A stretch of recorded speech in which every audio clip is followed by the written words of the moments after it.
You come up, drop off your cube. By looking at the table, there are a bunch of solved cubes. That's important. Don't drop off an unsolved cube. You'd find your name. You'd find your name and put your cube on top of your name. After that, a runner is going to take all of these cubes and go over to the scrambling table. In the meantime, please wait in this patio area over here. This is going to be our competitor waiting area. While you're here, feel free to talk to other people in the round. One quick caveat is please don't discuss scrambles. So for example, don't say something like, oh man, that cross was super hard. Or something like, wow, I got really lucky and, skipped 2 F2L pairs or something like that. Discussion of scrambles is strictly prohibited because obviously it gives an unfair advantage to other people in the round, and it will mean that you get disqualified, so please don't discuss scrambles. But other than that, feel free to chat with other competitors, ask how their day is going. You can ask what their results are, that's fine. Like, how are you doing? Oh, I have like 2 12s and a 15. That's fine. Just don't discuss the individual scrambles. After your cube is submitted, it'll be brought over to scrambling. A scrambler will scramble the cube to a specified sequence. The sequence is the same for all people in a group.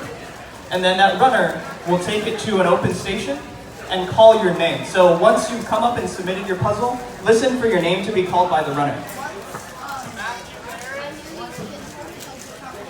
When your name is called, follow the runner and make sure you go to the right station. We have 12 stations here, so make sure you go to the correct one. Once you're here, the judge will ask if they're ready.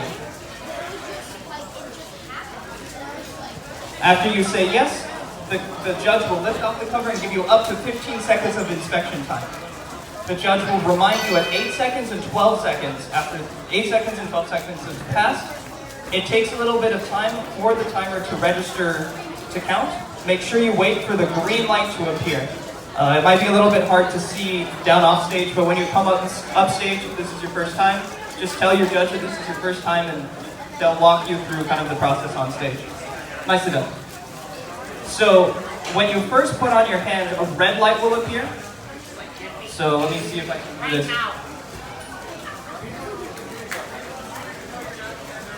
When you first put your hands on the sensors, a red light will appear next to the power button. If you hold them on long enough, a green light will appear.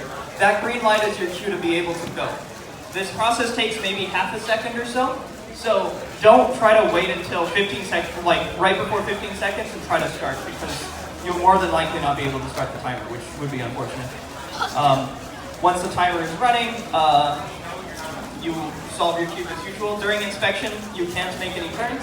After inspection, you're solving. Feel free to make all the turns you need to solve it. After that's done, the result will be displayed. The judge will write down the result. And then afterwards, there are 2 boxes. Oh, there are 3 now. Cool. After the result is written, the judge will initial saying that all procedures have been correctly followed, and then afterwards you'll also initial saying all procedures have been correctly followed. Now a couple things just to quickly caveat. You may receive certain kinds of penalties at these kinds of competitions. One of the most common is what's known as a misalignment penalty, where you can clearly solve the cube, but you're off by just a little bit. You're only allowed to be off by 1 turn. If you're off by 1 turn, so either a 90-degree turn or a 180-degree turn, you will receive a +2 second penalty. All of our penalties are either +2 seconds or DNF, or did not finish.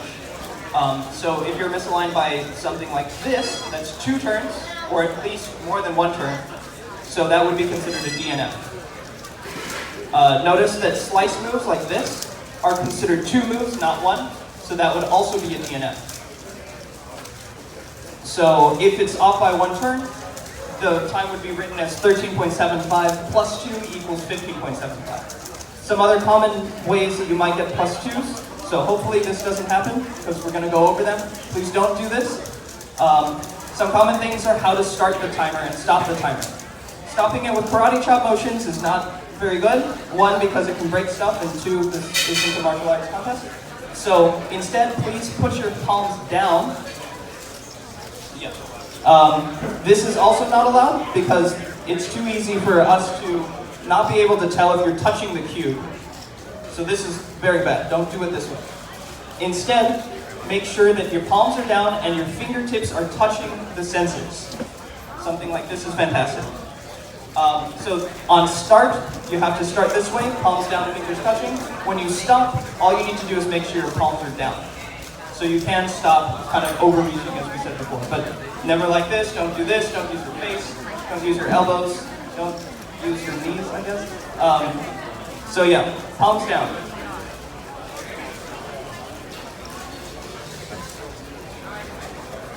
If you go over 15 seconds for inspection, you will receive a penalty. Just don't do it. If you do go over 15 seconds, we'll clarify exactly what that is, but if it's just a little bit, it'll be a plus 2 second penalty. If it's a lot over, it'll be a DNF. In general, a lot of competitors will start at the 8-second mark when they hear that 8-second warning. You can start any time before. You can start immediately, essentially, if you wanted to, but you have up to 15 seconds to inspect.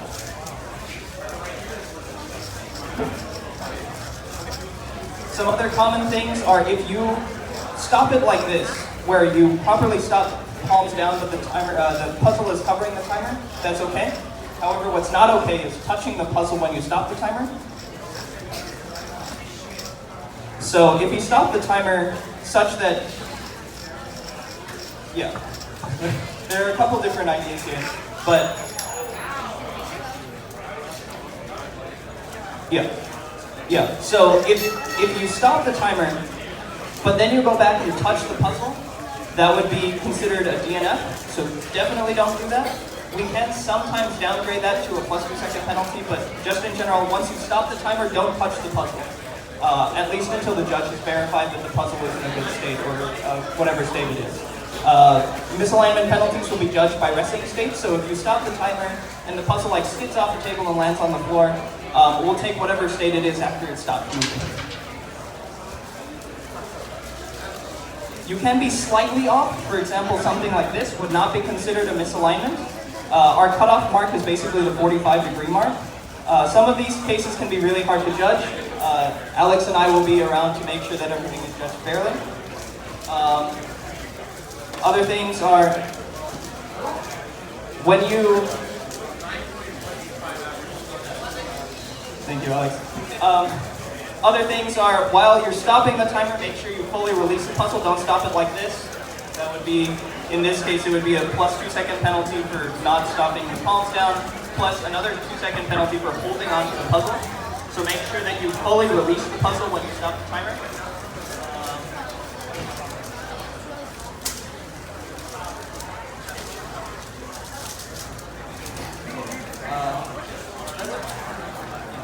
If anything else comes up, feel free to ask either Alex or me, but that covers most of the things. Do we have any questions real quick before we get started with the 3x3 group 2? Yeah, what's up?